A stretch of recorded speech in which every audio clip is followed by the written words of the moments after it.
Welcome.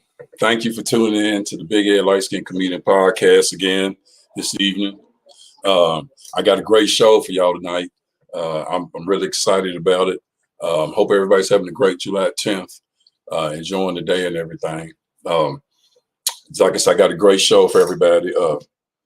About ready, just want to go over a couple of things here. My sponsors here. Let me go over my two sponsors here real quick with you all. The first one is All Good Computers on 8101 Preston Highway here in Louisville, Kentucky. Go check them out. They keep your computer tight. They keep mine tight.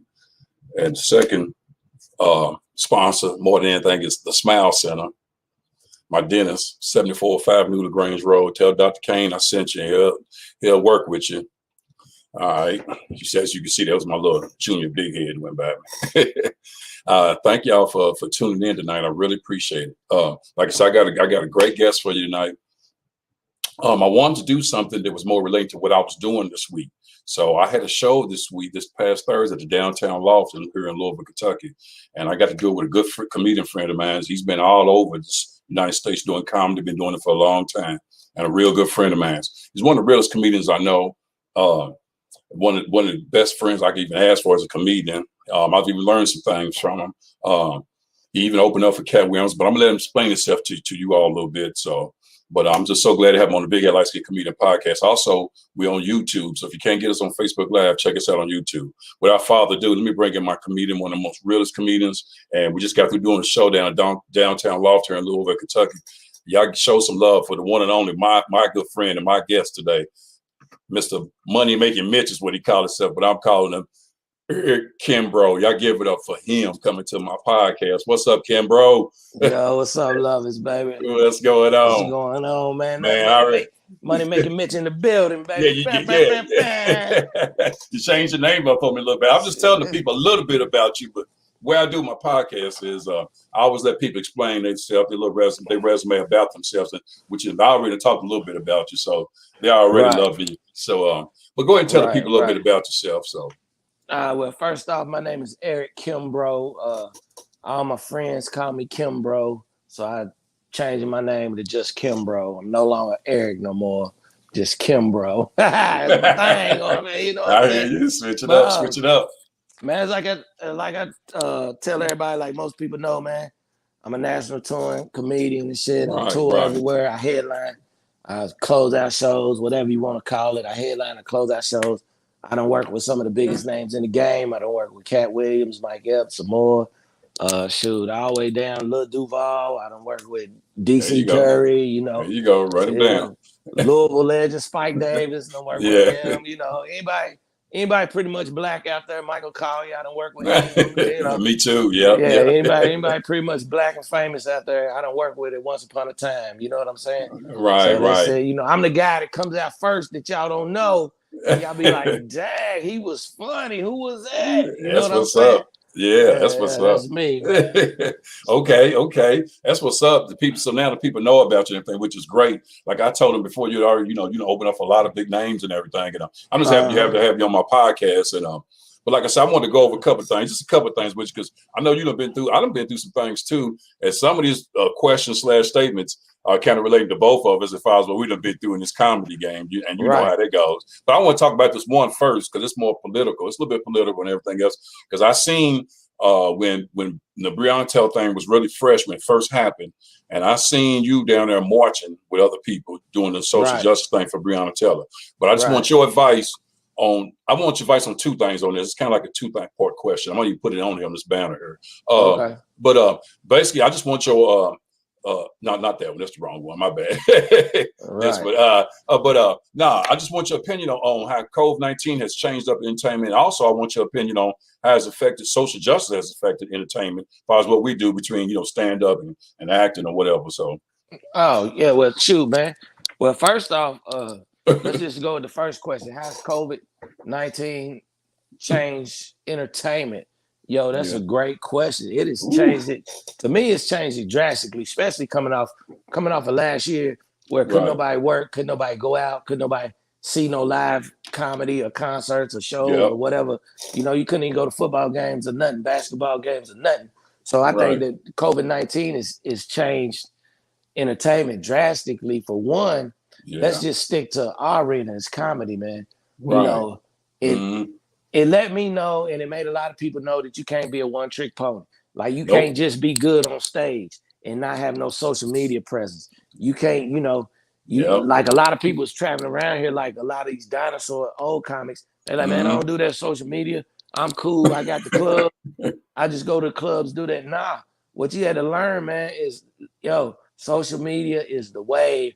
A lot of people, I talked to a lot of comics and they became millionaires off social media last year, just off the content that they had put up there previously before COVID-19 changed. So what it did, it made all of us have to redirect, man. Believe it or not, 99.9% of the comics are very smart people. Oh yeah. And, and most of us knew at that very moment we had to pivot. Most of us came up with an online show. Most of us started doing sketches. Shout out to people like Country Wayne who absolutely changed the game. Yeah, absolutely changed the game. Them sketches on online. You know what I'm saying? His sketches, nobody's putting them out like he's putting them out. Nobody's doing them like he's doing them. And probably ain't nobody getting paid doing them where he get paid. He's definitely getting paid. Yeah. So he's in a testament to social media. The how entertainment has changed. Entertainment was going to the internet anyway. It was going to social media anyway. It was. Yep. But with that COVID, you had to do it because everybody has a phone. Everybody, they're a button away, and he found out a way to come into everybody's house every night. He let me know one thing. He let me know 2-3 things for real. You don't need Hollywood. You don't need a TV show. You can create a TV show every day on your phone. That's right. You just got to have the patience and willing to do it. You got to sit down and have the wherewithal to do it. Right. And you just got to pivot, man. You know what I'm saying? You just got to pivot and make that move. And so with me, my pivot was I'm straight stand-up comedian. I call myself a tweener. Okay. I'm not from the old comedy school, and I'm not really in the new comedy school. Like where the old comedy school, where you used to have to just get in your car and drive and go showcase 7 minutes, hope they like you, drive somewhere else, showcase 7 minutes, hope they like you, go do an open mic all over here. Old school grind. Louisville, yeah. I'm from the old school grind, but I'm in the middle because I do the social media. And the social media grind is like, hey, bro, we ain't got to go nowhere. We going to give you this shit online. You like it, you see it, you do it. We get followers. The more followers we get, bam, we book. That's right. You know what I'm saying? That's true. So I'm caught in the middle. Like I like the social media, but it's like I have to think about it. I have to think, oh, let me do this. Let me do this. Right. I'm from the old school. Hey, I'm not that good on social media. You're on social media right now. You're doing great. But that's what I'm saying. But as far as making content and doing that, right. But if you come to my show and see me on stage, right, I can guarantee I'm that dude on stage. you know what I'm saying? Like I'm that dude on stage. You know what I'm saying? So that's the thing, man. And it's like, we had to learn to pivot, and it also taught this COVID-19. It taught everybody, to me, patience. It's patience, because it's the first time a lot of people had to sit at home, and it's the first time I started a thing on social media called the Red Robe Chronicles. Yes, so that's why I sit right here in my robe. Boom, read my red robe. I done bought the LLC. I done bought all that. Right. And I started doing it, but I had to be patient and do it consistently every day. I did it every day for like 8 months until I finally built up that audience. The clientele, where people was tuning in every day. At first it was 5-6 people. I thought that was lit. I had 10 people on it. Like, lit. I had 10 people watching this. I'm lit. You know what I'm saying? Then it went up to 50, then 100. Then it went from getting like 200 views to 3,500 views to 5,000 views. Sometimes it be back down to 1,900. It just depends on rainy days. It gets a lot more views than it does on sunshiny days. I had to be patient and learn the game and the analytics of social media. I reached out to a few of my friends who are big on social media and asked them what was their formula and what would they do. And they like, hey man, do this, do that. Right. And that's how it goes, man. So that's how I feel that changed. Right.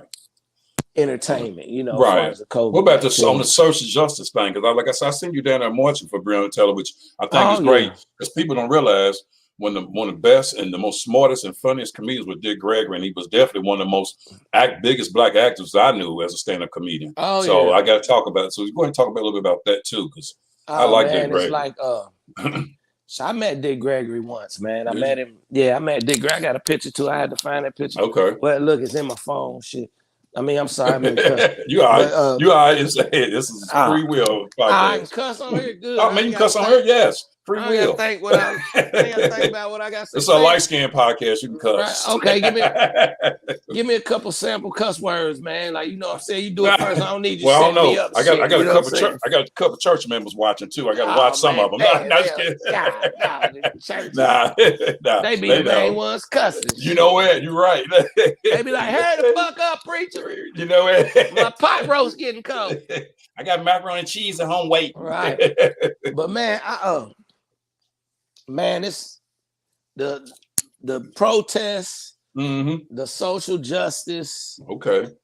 With man, as you know, I got in it deep. I got in it deep, bro. You did. I was, yeah. I'm the modern day Martin Luther King, Malcolm X, Dick Gregory. I'm all rolled into one. Right. I believe turn another cheek, but I turn the other cheek and smack the other side of your face. Right. You know what I'm saying? Right. Hey man, one thing I learned, and I'm gonna get to the root of this thing, is this is a whole new age, man. This is a new age. All that white supremacy and all of that, like, it's deep now because it's modern. It's technical. Like, people are doing it with technology and they doing it with jobs. They can't outright do it. They try to march, they try to do this. But these young blacks and these young whites, know where you going. hey, they don't give a damn. Right. They about their human race. They about the human race. Yeah, and they rights, the human race and their rights. Yep. They about That's their what they're rights. about. They about each other. Yeah. They about each other, man.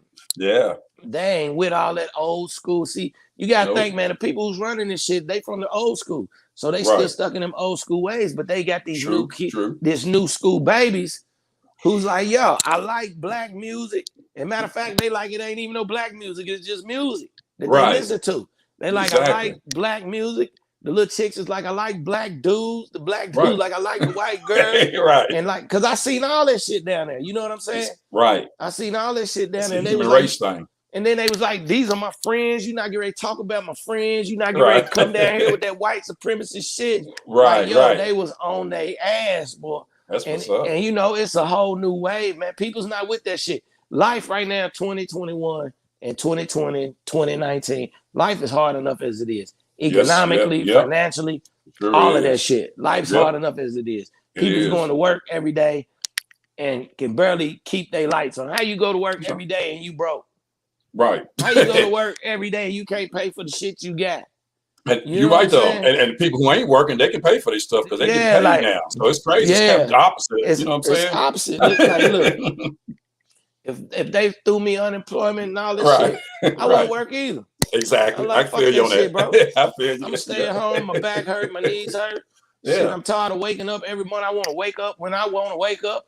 Right. I want to go to sleep when I want to go to sleep. I don't want to do all of that extra shit. You know what I'm saying? It's like when you feed a bird. I don't want to do none of that shit. Right. It's like, man, I got some people coming in. You good. It's like when you feed a bird. Say what's up. What's up? It's like when you feed a bird. It's like when you feed a bird. I live in a boarding house. Boarding house. And we all share the same bathrooms and shit. You know. We're good. That's saving you on rent. Saving you on rent. No, they don't pay nothing. They don't pay nothing. They just there. Paying in this boarding house. Man, see, that's what I'm saying. That's what you about, man. Helping other people out. But I don't want to though. I know you know. I'm right with you on that. I don't want to either. But the thing with this social justice, man, like man, I try to keep my ear to the streets. You know, I'm not like a street nigga or a street guy. Go ahead. Street dude. Right. But I'm a real dude. I keep my ear to the streets. I be in the streets and all that, man. Right. And with this social justice, I've seen it firsthand. Being down there in the protests, man, I've seen how the police, they come and they stand and and it's like they poke you, they poke you, they poke you, they poke you, they poke you, they poke you till you clock out. So what was happening with this whole Breonna Taylor stuff, we down there being peaceful. And I mean, you always got a few ignorant bad people apples. in the Yeah, a bunch. couple bad apples. Yeah. But nothing over the top. For the most part down there, everybody's peaceful. It was more like a unity thing, man. People's just down there crying. People's down there praying. People's down there coming together. I done seen people get baptized down there at the square where we was holding, you know. I done seen people get off drugs down there and try to change their life. I done seen people who weren't nobody become leaders down there. You know what I mean? Right. So we down there being peaceful. Then the police would just come out of the blue. They would show up with riot gear. They would show up with Louisville Slugger makes the police stick. Okay. Out of how they make the bats. Right. So they got these big Louisville Slugger sticks. Right. You know, and you know that bat would be solid. Man, it'd be solid. It'd be Rodney King solid. Right. Then, yeah. You know what I'm saying? For real, yeah. Police be down there with face covers and shields and all that. Then all of a sudden, man, the news would be down there, and then the police chief or whoever would be running it. It would look like a war zone. They would have armored trucks and everything. Then they would tell the news people to leave. And then when they tell the news people to leave, they start beating the shit out of the protesters. Wow. And then they locking everybody up. And then they throwing charges on you for assaulting the police, resisting arrest, unlawful gathering, stepping on the grass. You know, all the shit we was down there protesting for, they would lock you up and put them charges. It's so systematic down there, man. Yes, what I was going to say. Yep. Like I had two friends. I had a white guy and a black chick. They both was filming. They both down there filming. They got locked up 5 feet apart the same night. Wow. Police chased them. Boom. Locked them up. He got a misdemeanor charge.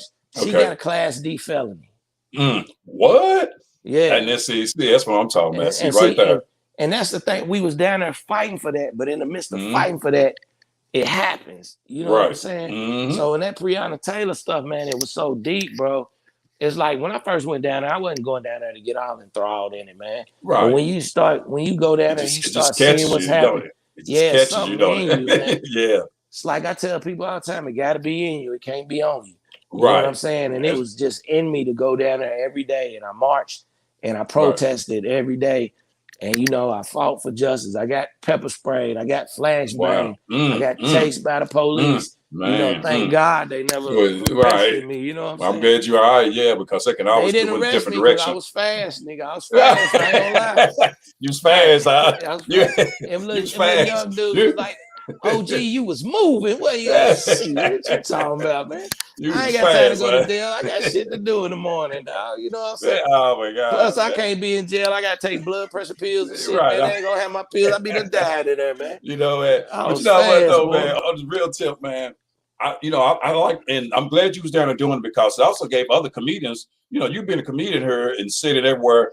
I see other comedians see that and that reflects them. They like, okay, I need to get down and do something, be part of it. If they ain't down there, doing it some other way. Because the thing I got from more than anything, Kimbrough, was, and I think we're still working towards this, it's not about the race, it's about the human race. People always talk about race, it's about the human race. Treat a person as a human being and not as an animal. And that is what has always gotten me more than anything. If everybody was treated, everybody, especially our police, who's it systematically, if we could just treat everybody as a human being and not by the color of their skin or their nationality. You see what I'm saying? That's all I'm saying. The thing is, you got to think about it, bro. It's like the white supremacists and a lot of white people who claim that they're not white supremacists. Right. The average white man is down there against the average black person because their lack of knowledge. They're scared. And you got to understand, we're not fighting to be better or to get more. We're just fighting to be equal. So you got a group. Think of how crazy this is. You got a race of people who want to be equal to you, and you got the other race of people's like, nah, we don't want you to be. Right. Man, that shit's crazy. Yeah, it is. You know, that is the craziest thing ever, bro. Yep. And what it is, and here's the bad part about it. I was talking to my friend about it. It's like, okay, we down there fighting for equal rights. Right. But we also fighting for equal rights for the white supremacist family too. Exactly. But they too ignorant to realize that. Right. Like, bro, we fight for the rights for shit that might happen to your kids or your people. Exactly. Too. Exactly. You know what I'm saying? They're so mad. They so mad. They don't see that side of it. You know what? They're so mad. I'm gonna tell you, love. They ain't even mad. They scared, man. They Yeah, scared, bro. that too. Yeah, They that too. scared. They Yeah, they scared that are. we gonna get something that they feel like they losing something, and we getting something that they not getting. That's Right. why. That's why. And I hate to go into political No, you talk, are. No, but you're that's right. why. That's why Donald Trump won the presidency, because everybody else catered to the what? They catered to the black woman, Right. or the minority black man, Mm-hmm. or the white woman. Right. Donald Trump, who'd he cater to? The average white man. Yep. They coming, Sure let's did. make America great. Again, They that's coming right. to take your girl. They coming to take your Right. job. They gonna move in your neighborhood. He Right. played, it was a fear factor. That's why Right. you seen in Virginia, Charlottesville, all them white dudes marching with tiki sticks. That's Yep. why you seen in Philadelphia on the 4th of July, all them white dudes with black shirts, black polo shirts, khaki pants, black shoes, and masks and black hats on, march down the street in Philadelphia. You know what I'm saying? That's why. Because Yep. they feel like they losing something. So when you go to the Breonna Taylor case, which breaks it all open, what usually happens, they usually break in somebody's house, kill somebody like that, boom, and swept up under the rug. Right. Yep. You know what I'm saying? But it just so happened this one couldn't they get swept. released the 911 call Mm-hmm. that day. It was like George Floyd got killed Monday. They released the 911 call for Breonna Taylor on that Wednesday. Right. You know what I'm saying? So it kind of all sparked. Yeah. It kind of all like enough is enough. It all sparked. And so with the Breonna Taylor case, it just wouldn't go away. Right. You know what I'm saying? It wouldn't go away for the police. That's and then right. more and more people start finding out. And then he started being like, well, we got to do something. Right. Because she was somebody that people knew in the city. And also, she was a good citizen. She was an EMT. Right. Thank you. Yeah. You know, she was an EMT. She wasn't like no common thug out here. Exactly. That's how the white America, not all, but that's how white America, because I read all of the news station blogs. Oh, they the most racist people in the world. If you go read the comment on them news station blogs and stuff, they the most racist people in the world. You listen to the police scanner and all that. Oh, come on. But see, so what happens is what they typically do to black people. Okay, so they bust in here right now. They kill me. Boom. Right. Hey, I ain't never been to jail. Knock on wood. I don't have no felonies. I don't have no nothing. You know, I don't even drink. I don't drink. I don't smoke. I'm like you. I don't drink. Nothing. Right. So what they gonna try to paint me as? The angry black man. Yeah. Oh, he don't have a job. Where's he getting his money from? Oh, he hung around with some dude back in '89 who went to jail for cocaine. That must be what he's doing. Right. You know, then they'll reach back and be like, oh, his uncle was a crackhead. You know, his mama died, blah, blah, blah, blah, blah. He found pills and, you know, they'll do all of that stuff, man. And they try to paint that bad picture on you. So with her, all they could do was, hey, not the dude she was with then, but her ex-dude was a drug dealer. Who, where was he at already? He was already in jail. That's why I say it's just a whole lot. You know what I'm saying? You right on it, man. It's just they do that. Like I said, that's just I just want to touch a little bit on social justice, but that's what they do systematically. A lot of times we get weird things, and we just trying to make it better. That's why I said earlier, I'm talking about the human race is what's important, and hopefully nothing else from this. We start treating the human race better more than anything, especially our homeless people, because I read thing about them, man. There's a lot of black. So, but I want to touch base too on this here. Seeing that you've been on a lot of different stages, man, as a comedian, man. And I just need to hear one of them, man. I don't know if you see the statement, though. It's just a comedian backstage story. Because, a lot of times we backstage or we doing whatever. And I got one or two comedian backstage stories. But oh man, I know you got. I know. Just come on, let them go. Because see, the people need to hear this. The people don't know what we go through backstage before we get ready to perform, and they need to hear what we hear from other comedians and what goes down, whether it's funny or not, whatever. But just put it out there. Man, I'm gonna tell you one time, man. So like, I don't. It's been a bunch of them, bro. Like, I'm sure it has. The most common one is like, when you're in the green room, and I don't really want to say no names because, and I'm gonna tell you why. I'm gonna tell you why I don't want to say no names because I still have a rapport with most of them, but it's but it's been an after the fact situation.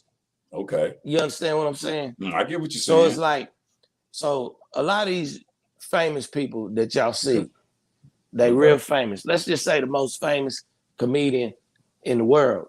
You know what I'm saying? Like Dave Chappelle. Was at a show. Okay. Yeah, but not Dave. But not okay, Dave. not Dave, but somebody else. Like, okay, yeah, all right. most famous comedian in the world at the moment. They do movies and all that extra shit. Okay. So in front of everybody, they like, hey man, hey, how you doing? Like, hey man, it's good, man. Like, yeah, like, see this guy. Oh, he's great. Right. Then as soon as everybody leave, I'm like, yo, man, let me slide a picture with you. You know what I'm saying? After the like, man, come on, man, get on away from me with all that, man. I ain't got time for that, man. I'm getting ready to go to this party, man. Yeah. And I'm like, damn, it's just a picture. Like, right. All right, hurry up. You know, it's that type stuff.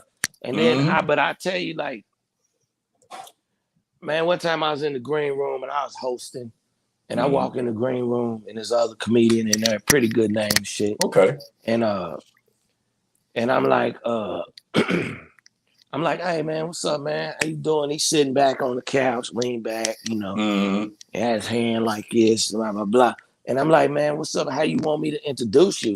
Right. He's like, huh? What? I said, how you want me to introduce you? Introduce me? Man, Def Jam, Comic View, Everybody Hates Chris, nigga, you know my credits. You know who I am. Right? And I was like, what? And he's like, yeah, like that, right? Right. So I go walk off. Okay. And the me, like, if you don't know me, you don't know I'm confrontational. I know you are. I know you. I'm not confrontational. Like, I'm not just gonna walk up and start nothing. Right. But when you come out funny to me, I gotta address this shit. Exactly. And so I turn around and I'm like, what? I said, hey man, what's up? You got a problem with me or something? Cause he been shitting on me the whole time. You know, real short, real smart comments and shit. And then I said, man, what's up, man? You got a problem with me or something? And he was like, huh? What? I said, you got a problem with me? And then he was like, nah, man, I ain't got no problem with you. I said, okay, cool. And then I started walking out and he said, what, you got a problem with me? And I turned around and I was like, nah, but you know, I said, nah, but it just seemed like you got an attitude every time I talk to you, like something's up. You know, I was like, fuck all this comedy shit. I'm from Louisville first. You know what I'm saying? That's right. That's Louisville niggas is different. I'm from Louisville first. Yeah. And then he was like, oh, no, man, it's cool. It's cool. And so then after that, it got okay. You know what I'm saying? Yeah. It got okay, man. But but I tell you, one time I was working with DC Curry one time. Okay. Then why'd I say his name? I said his name because I ain't seen him since. But I was working with DC Curry one time, man, and I was like, damn, it's DC Curry. We was in two different cities, right? Right. And in two theaters and shit. So in the first theater, I get there, we in the green room, boom, they got food, they got chairs, they got boom, everything set up for the comics. Right. They got all the food, all this, little candles burning and all that. It's like behind the stage, rooms behind the stage. Okay. So you know what I'm saying? So we sitting in there, like me, two other people, or something like that. We just talking, little music, boom. Door opens, boom. It's this big nigga standing in the door. He walks, looks in. DC Curry steps in the door. Okay. So he look around, he whispered to dude. Dude walks across the room, I guess to see if it was another side, another chair, couch, whatever. Okay. Dude walks across the room, comes back, looks at him, shakes head. They walk out the door. So like 2-3 minutes later, I guess the promoters or whoever, I guess they said some of the promoters came in the green room. Okay. Got all the food, all the drinks, all the shit out the green room. I knew it. Okay. And took it out of there. So, and he went in a totally different room. Wow. You know what I'm saying? Right. So we just kind of looked like, what the fuck? We started laughing and shit, right? Right. Like, damn, like he didn't speak to none of us. He didn't nothing. Right. You know what I'm saying? So matter of fact. Oh man. It was me, him. I think Spike Davis was the host. Okay. And then it was some chick's son. So when DC Curry came out on stage, and I killed it that night. Like I killed the Okay. shit. I don't never I say know I you killed it, did. but I killed it. Okay. And when he came out, he said, "Yeah, man, give it up for the other comedians. Give it up for Spike Davis, man. He's doing a hell of a job. He didn't acknowledge me. He didn't shit. You know what I'm Okay. saying? Right. Motherfucker didn't say my name. He probably didn't know my name anyway.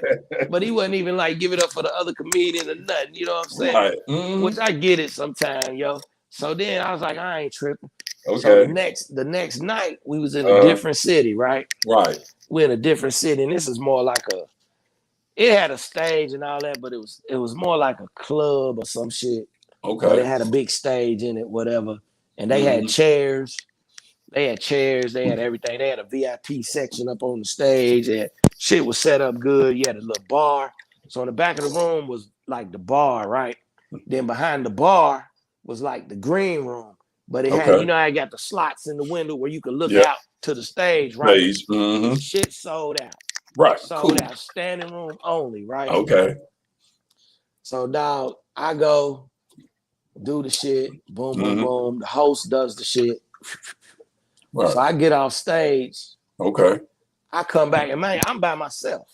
Wow. Okay. Green room's huge, right? Right. So green room, it got big screen TV set up, and then over there, you got a couch and a pool table, right? Okay.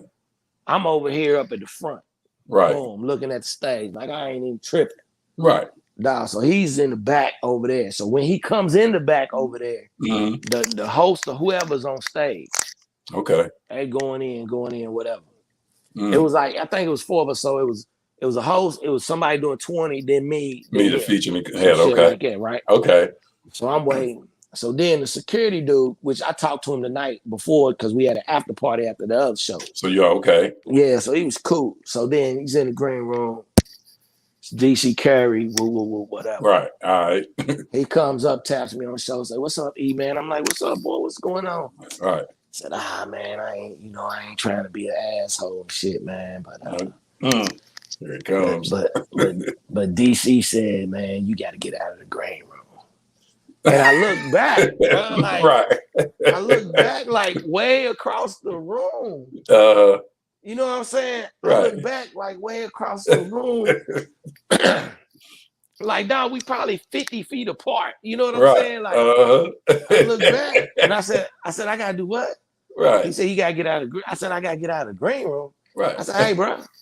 I said, ain't nobody even in here, man. Thank you. Know what I'm saying? I said, ain't nobody even in here. I said, I'm just looking at the show. You know what I'm saying? Like, right. And he said, yeah, it ain't me, man. DC wants you out the green room, man. So you gotta, man. I just gotta come over here and tell you, man. I'm sorry, man. I said, all right, cool. So I leave out the green room, and there's nowhere to stand in the showroom. Wow. You know what I'm saying? You got to go to standing room only, leave the green room. Yeah, I'm standing room only. I'm standing outside the green room. It's like a little bitty hallway, dog. Like, okay, you know the hallway where the bathroom's at the comedy club? Yeah. It's smaller than that. Ooh, that's real small. It's like half of that is the hallway. You know what I'm saying? That's small. Yeah. So, and it's people right there. Okay. You know, like the security and the shit. All them. Yeah. Oh, man. So it ain't nowhere to stand out. So I just step out. You know, so excuse me. Stepping on somebody's shoes so tight. Yeah, then I'm just standing here, dog. Oh, man. I'm just standing here like with the crowd. Like, you know, they looking at you laughing and looking at you. You know what I'm saying? Oh, man. That's what I said, man. You see, this is stupid. It is, man, because I felt like there in that situation, I'm always about staying humble, but I know, and you know, more than anybody, some stars are not humble, some are. Some just depends. Like I said, in front of the TV, in front of the stage, they this way, you laugh. They this way, they that way, bro. When they get behind it, and I know they're human beings, I know they go through things, but let me just drop this on you real quick. What happened to me? This is a long time ago, and I definitely ain't gonna bring up no names. And it kind of happened here in Louisville, so I'm gonna leave it at that. But it was a nice, it was a big comedy thing, and I never forget like yesterday. You know how you have, like you said, you have the headliner, you have the feature, and you might have somebody open for him, and then the host. Okay, right. All right, now I think I was right before the feature.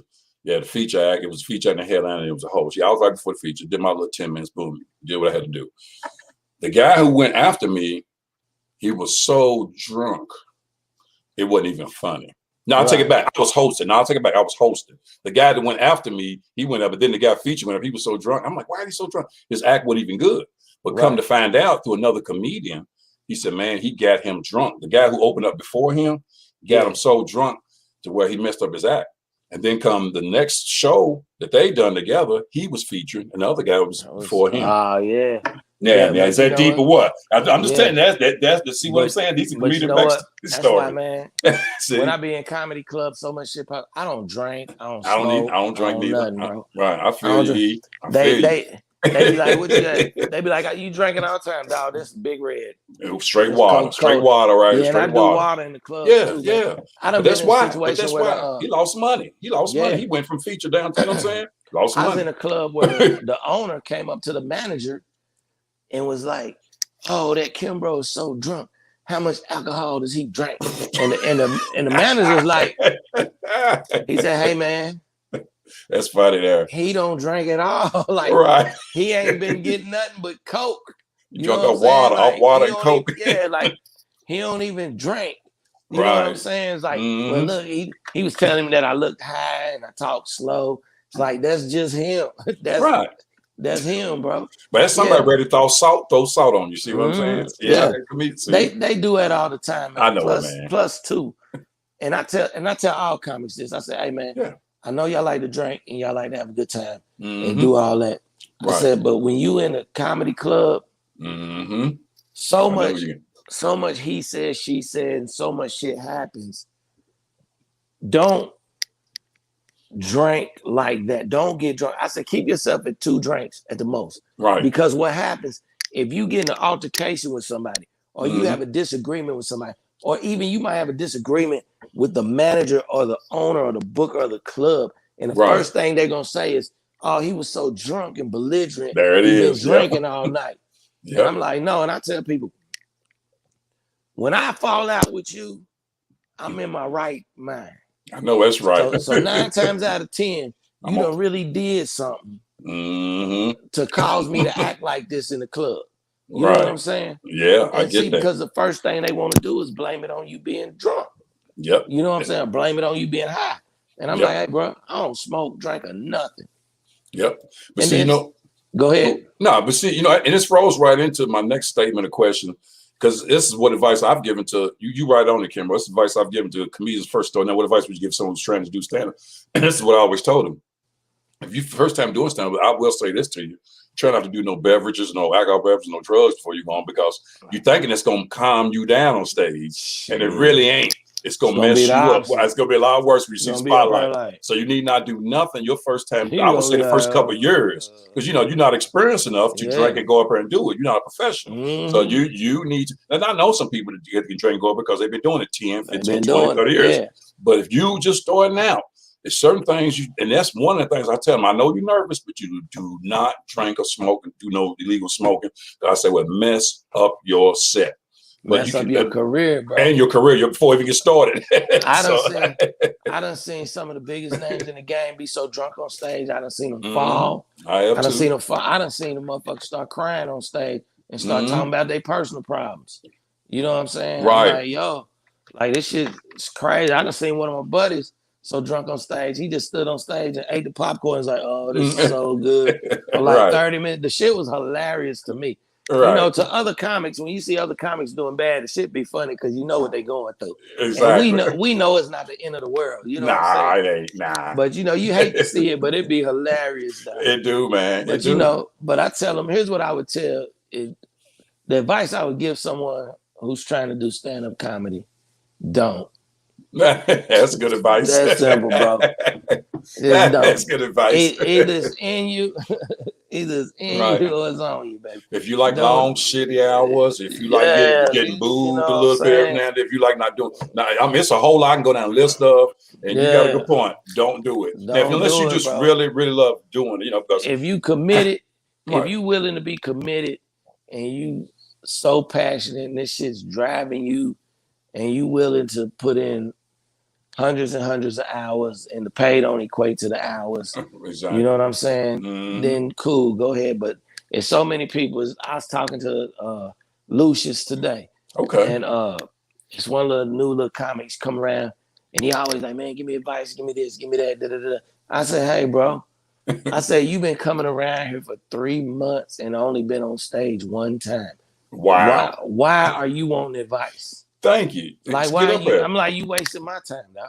You could have been on stage. You could have been 3 months. That's a lot of stage time. Yeah, I said, what am I supposed to tell you?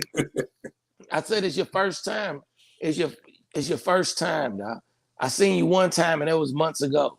He was like, yeah, what'd you think? I said, it sucked. It was your first time. What was it supposed to be? What am I supposed to say? You did good. You got potential.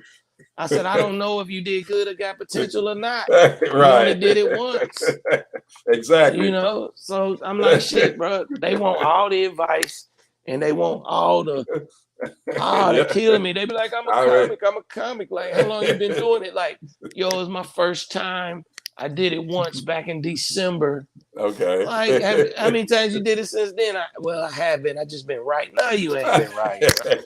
Get out of here with that shit. Yeah. Man. But you know what? That's why I tell them too, because I always look, because I had one comedian ask me, well, why'd you get into stand-up? What was your first thing doing? They trying to go back to when I first started out. So I said, cool. And I know I'm one of the older comedians. It's all good. But long story short, I told myself, look, I got into comedy because it was best for me. I said, because at that point in my life, I was doing acting downtown in college a long time ago. I got into acting. And I took to the stage because the guy I was acting for, the director, he said, man, you really are funny on stage with your acting. You might want to try some stand-up, and that kind of strengthen, maybe even strengthen your acting. Right. So that's the only reason why I got into stand-up. And here I am 20, 30 years later. Well, see, yeah. You understand? That's why I got into it. Like I have a minor in theater from college. I used to do acting and stage plays and all that. A lot of people don't know it because I'm a thug. Right, you know what I'm saying? And so what it was, man, I wanted to do comedy back in the day. People used to be like, man, you should do comedy. Like, even my teachers used to be like, you should do comedy. Like, right. She was like, you be so funny disrupting my class. I can't even be mad at you. And I'm like, I don't be trying to be funny. And that's what made it funny. But I used to be like, I'm too cool to do comedy. You know, I was like, I'm too cool for that shit. I don't want to do that. How stupid was I? I should have started back in 90. Right. And then I was doing acting. Okay. And so after 9/11, I moved to LA and all that stuff, man. But after 9/11, I thought I had something funny to say about the planes crash, and not even the planes crash, just about not flying the planes. Okay. You know, not riding on airplane. Long story short, my partner moved to Dallas. He's like, man, you should come visit me, da da da da da. And I was like, as long as Bin Laden's out there, you won't catch me flying a kite. You know what I'm saying? Exactly. So I was like, but I catch a Greyhound. You know, that became my running joke. So I was like, oh man, it's hilarious. I'm gonna try that. So when I went and tried to do comedy, like I sucked. Like the first time I sucked. Me too. Oh like, man. Yo, like it was so bad. It was terrible. It was so bad. Like they gave me like 3 minutes. I was up there for like a minute and a half. Did nobody laugh? Did nobody nothing? I was just like, thank you. I was too embarrassed to say my name. Right. I walked off the stage, walked down the little hallway, went up the little steps, went sat in my car. Right. And I was like, man, that sucked. But I loved it though. Like, the rush. Like, the rush. I was like, rush. Man, the rush. Like, that shit was so embarrassing. I was like, it was so embarrassing. But I'm gonna do it again. Yeah. You know what I'm saying? But but you keep working on your craft. And that's what the issue there. So then it became a thing of I would see people and I'd be like, man, I'm funnier than them. I know I'm funnier than them just naturally.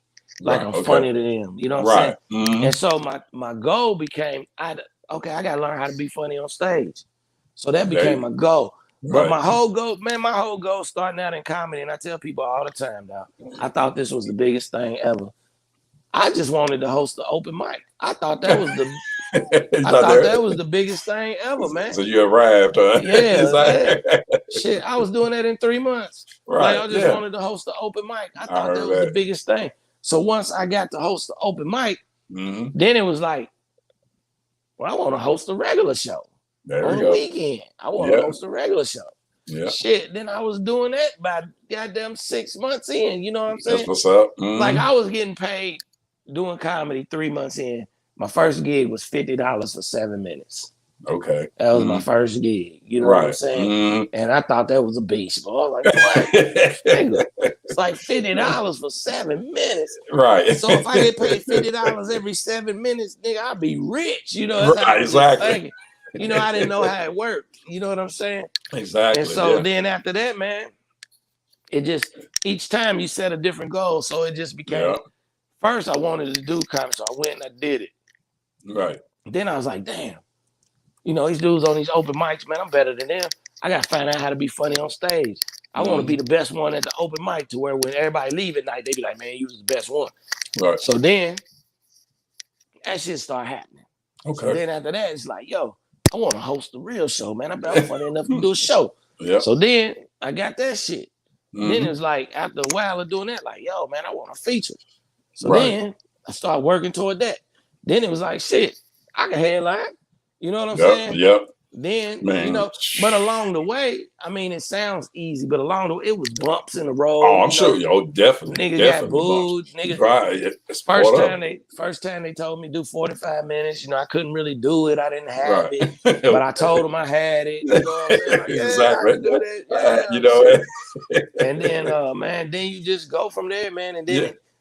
Then you get stuck to where I was stuck to where I'm a headline. So I'm headlining, and then, you know, when people call me to feature, I'll be like, I don't know.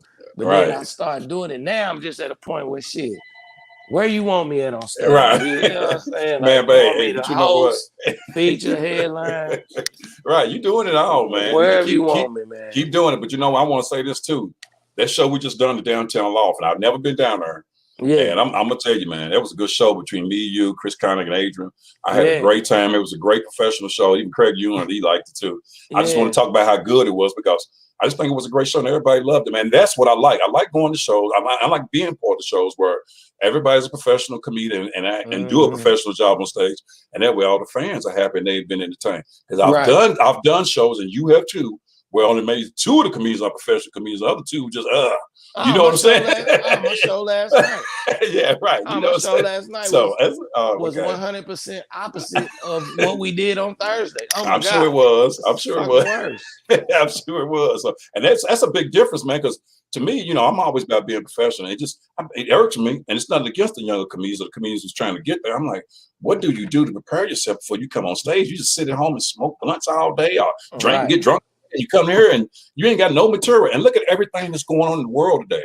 And you had 2020 to sit back and write a whole lot of stuff. Right. There's no reason why nobody shouldn't come out with a damn encyclopedia full of comedy material if you're a comedian. I'm just keeping it 100. If you watched my whole set, last Thursday. Thursday. If you watched my whole set, it was all from 2020. That's what I'm saying. See, my whole set was all 2020, but it wasn't timeless. It was my 2020 experience. Right. You know what I'm saying? It was my whole 2020 experience, bro. Yeah. And the people loved it. People's like, you need a special. Yeah. Maybe I do. I don't know, but you know what I'm saying? I'm just one of the comedians.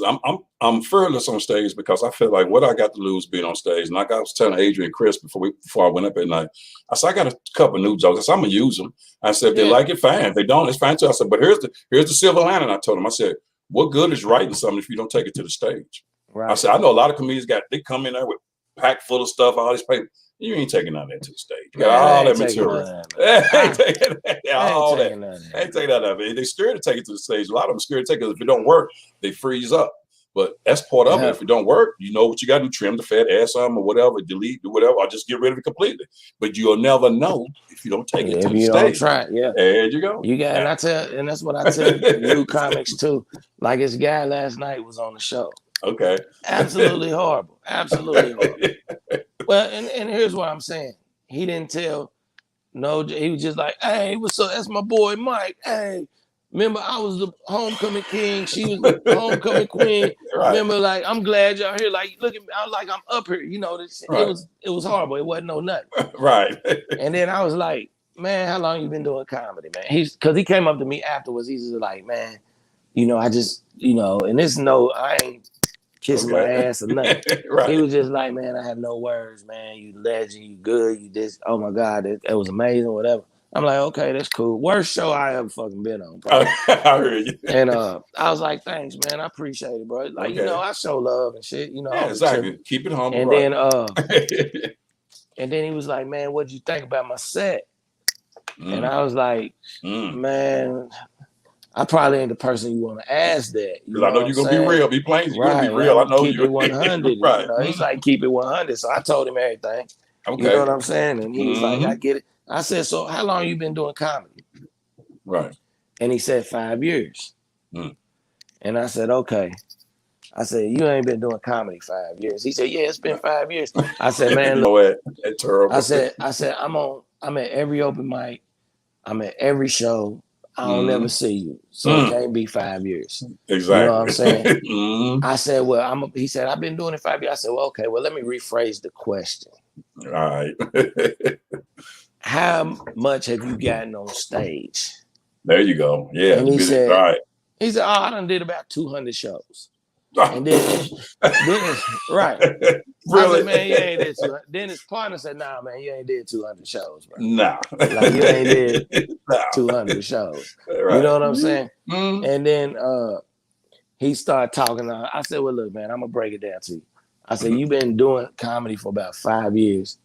I said, but stage time-wise, you probably like 2 months in.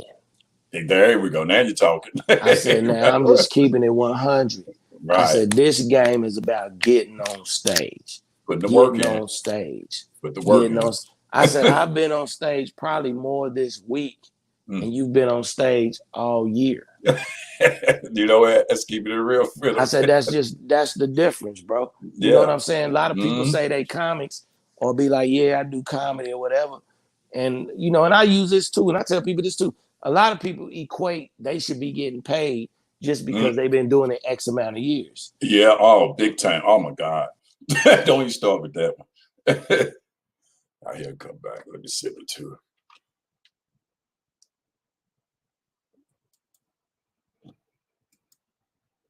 I lost him for a minute, but I'm gonna get him back here, y'all. I lost my guest for a minute, but I'm gonna get him back. That's a promise. He's back. He's back. I just had it.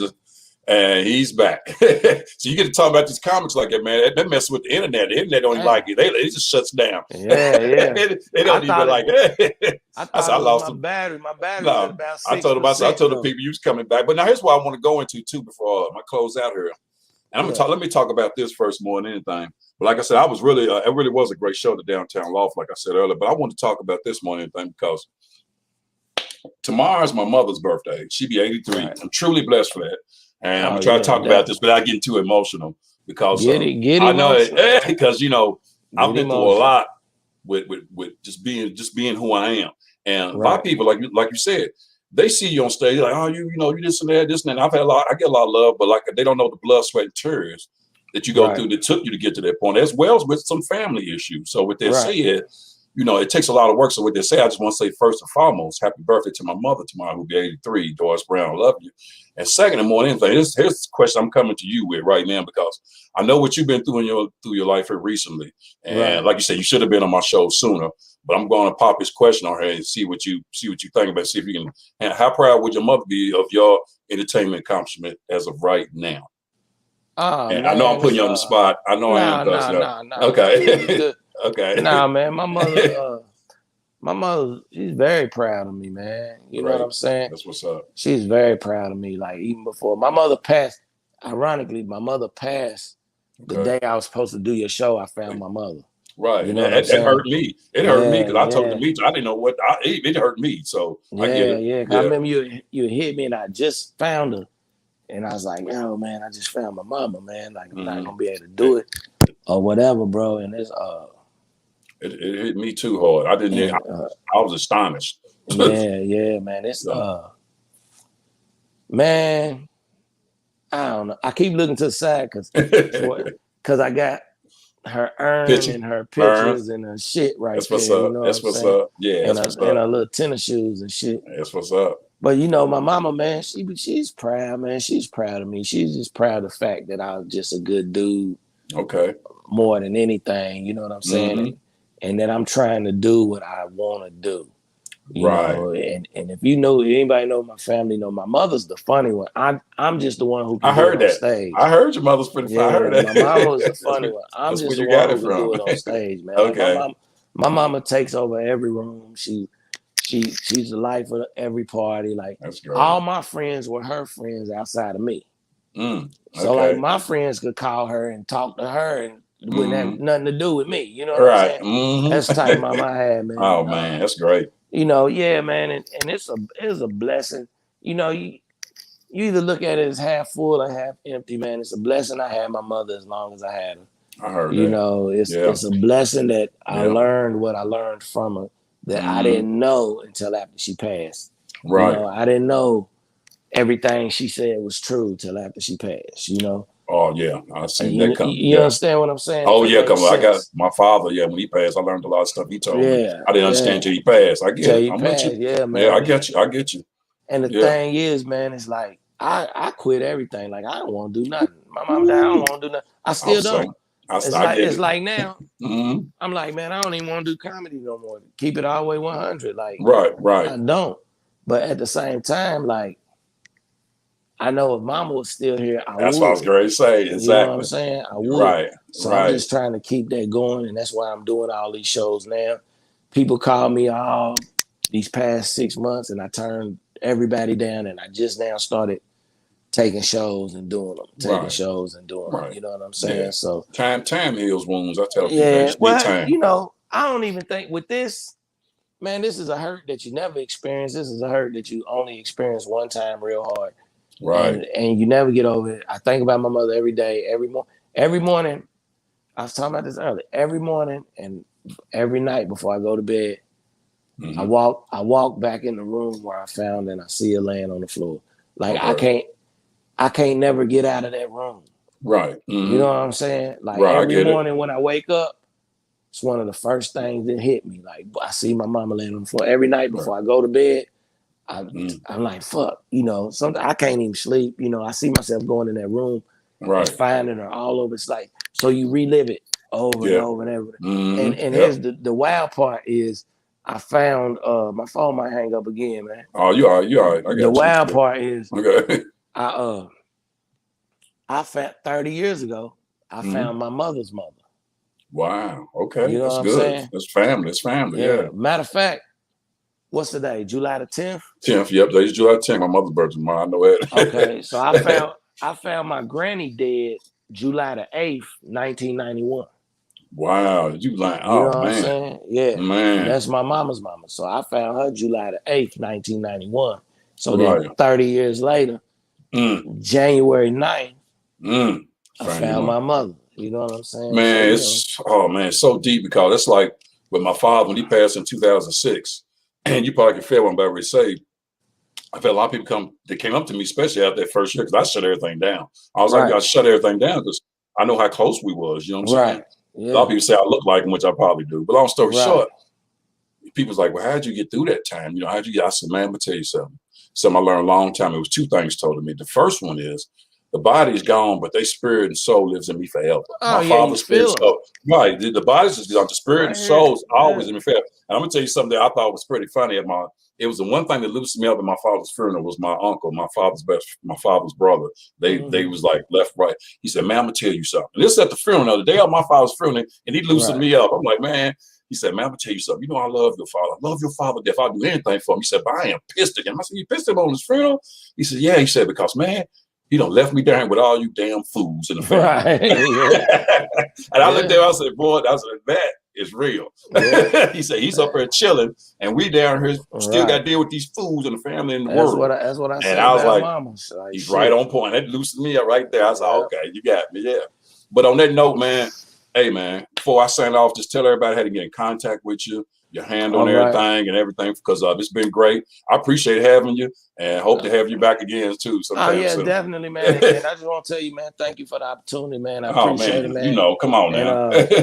You can find me at Eric Kimbrough, ERIC, last name KIMBROUGH. Everybody calls me Kimbrough.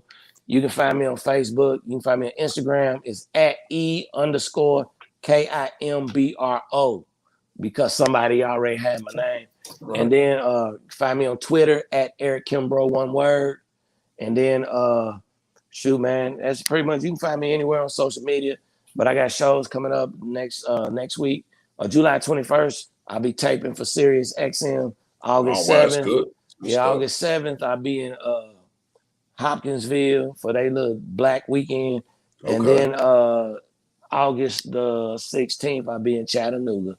So yeah, man. So we just trying to roll, man. We just gonna try to keep it going. It's coming back since the COVID, and then be on the so just be on the lookout, man. Just be on the lookout, man. Because I really enjoy having you. And let me say this: for the Big Ed Light Skin Comedian Podcast, if y'all want to check it out, go to YouTube or Facebook Live. Also, if you do want to get in contact with E, hey, just hit me up. I know his number. Right. Yeah. Just hit me up on YouTube or whatever. Right. Just hit me up on Chat Mess, and I'll turn you on to him, because I know a lot of people are always looking for comedians to do shows or whatever. So hey, just hit me up, and I'll turn you on to him. But with that said, man, it was truly, truly great to have you on my podcast. Thank you, bro. Keep doing keep doing you, and keep doing what you're doing. I'm loving what you're doing, man. Like I said, I'm just a big fan of comedy, stand-up comedy, and acting both. So I support people that are out there trying to do it. I just love comedy, period. I love the art of it. I love the art form. I always have from day one. And I will continue to do it till I die, because I love it. And I love making people feel good inside and forgetting about their bills and their problems in the world. Right. And when they come to see me, that's the best thing I can do. That's when I really give my love to my father who's passed. And I always think about him and my grandmother. That's when their spirit really hit me, because like, you go do what you were put on this earth to do. You go do that. And that's where I go out there and do it. So with that said, man, yeah, like I said, I enjoyed having you. Keep doing Eric, man. I'm gonna keep, I'm always coming to your shows and just come support. We support each other. And keep doing what you do, man. Enjoy the rest of your night, man. And I'm the Big Head Light Skin Comedian Podcast. See y'all again, second Saturday of the month. And much love to check out Eric Kimbrough when you can, and keep supporting comedy. I appreciate y'all. I always like to leave a little something positive. Here's the most positive thing I can leave with. Quit worrying about other people. Just worry about you, and you will see the reflection of the world in a lot better light. I love y'all. Keep doing what you're doing. The Big Ed Light Skin Comedian Podcast. I'm out. I'll see y'all next second Saturday next. All right, E. Love you, man. Shout out to the noobs. Peace, boy. Thank you, baby. All right. No problem. Peace.